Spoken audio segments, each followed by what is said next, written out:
Hello, denizens of the internet. You loved my green light or not video of the classic I Dream of Jeannie sitcom.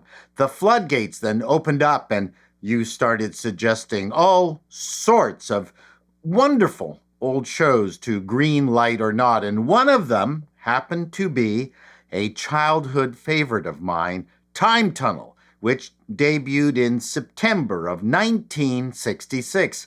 Another friendly YouTuber dug up the pilot episode for me, and as always with these classic shows, I imagine once again being a network executive and suddenly have the original pilot land on my desk. Would I greenlight this 1966 sci-fi TV show today? Let's find out. Number one.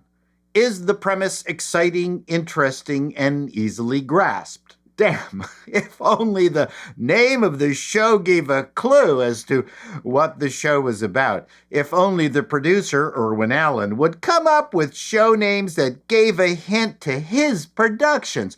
What was Lost in Space about? Or Voyage to the Bottom of the Sea? Damn, those cryptic titles, Allen! I'm kidding, of course. The premise of Time Tunnel was simple. Tony and Doug, with the help of the Time Tunnel and its team, go back in time and encounter historic events. This is called a high concept premise. No ambiguity as to what is going on here. But while it was fairly original in its time, we've had a bunch of time travel shows since. Sliders, Timeless, Doctor Who, of course, Quantum Leap, Fringe, and in fact, for all you people who are yelling at your phones already, Doctor Who started 3 years earlier. Okay, are you happy? And we've had Time Bandits and Bill and Ted, but none of them had a time tunnel. So 8 out of 10 are the characters unique with their own voices. The two main characters, Dr. Tony Newman and Doug Phillips, are scientists with clearly defined personalities. Tony is young and brash and wears the turtleneck, and Doug is the straight, no-nonsense guy in the suit. Of course you can tell the difference, morons. General Haywood Kirk is the stern but fatherly military government liaison, and Dr. Raymond Swain is the senior scientist, and Dr. Anne McGregor is the hot female scientist. Neither Swain nor McGregor have much to do in the pilot, but they aren't stepping on each other's roles. I'm giving this a 7 out of 10. How about the actors? Are they mostly attractive and engaging? James Darren, playing Dr. Newman, was a well-known former teen idol and a singer with a couple of hits under his belt. His career was tailing off by then, but a great pick for this role. Robert Colbert, or Colbert, depending on how you want to pronounce it, he had movie star height, looks, and a voice. He never really became the leading man, his looks would indicate, so he did a lot of TV and was a perfect partner to Darren.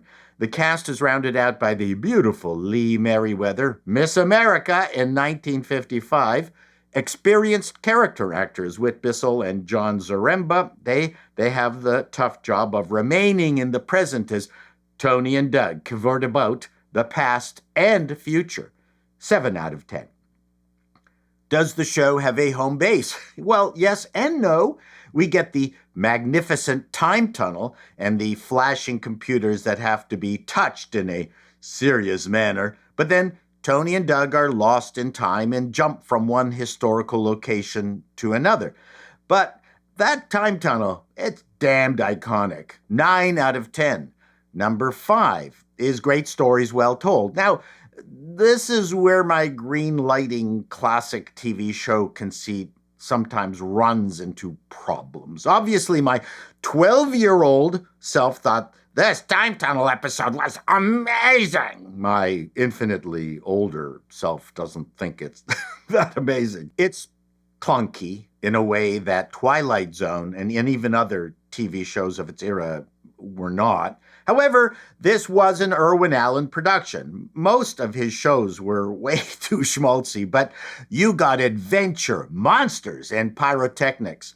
The pilot is driven by the threat of a congressman who's visiting the facility to defund the untested project for lack of progress. A bit convoluted. This, of course, causes Dr. Newman to sneak into the facility and make himself the first guinea pig, whereby he ends up on the Titanic, runs into the captain, and just blurts right out, "Your ship is going to hit an iceberg. I'm from the future." Or words to that effect. The captain then says, "Are you nuts?" Or words to that effect, and locks him up. Obviously, this could be written much better now, although based on what the networks are churning out, I'm not so sure.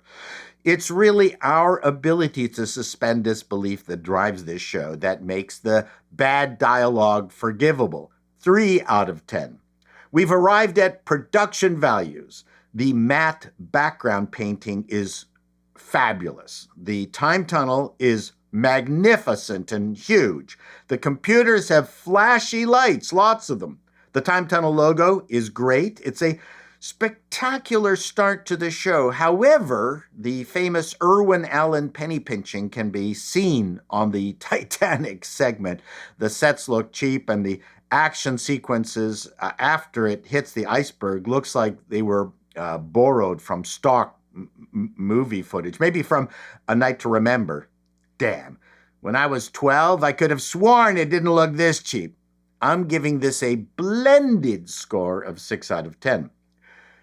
Returning to the equilibrium state. Now, the pilot offers a pretty good mechanic for that. Just as the episode's adventure is resolved, Tony and Doug are recaptured by the time tunnel as they, as the scientists and Lee Merriweather try to bring them back.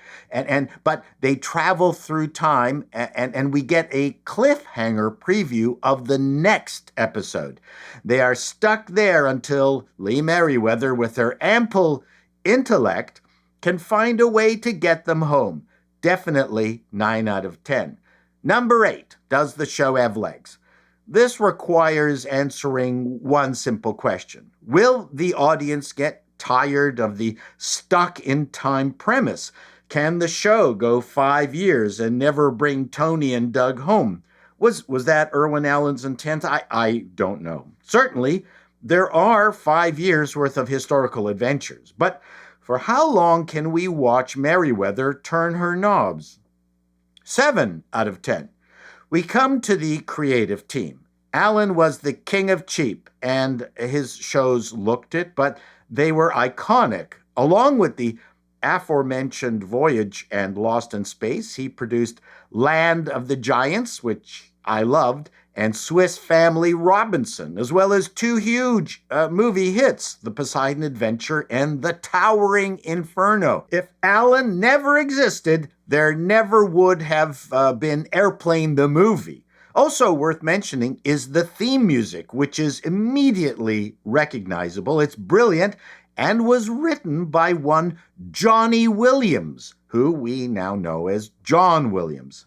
Sorry, Irving, but I'm going to give you a 6 out of 10. And finally, am I excited about watching the next episode? Absolutely. The teaser cliffhanger for the next episode was a great way to keep people hooked. 8 out of 10.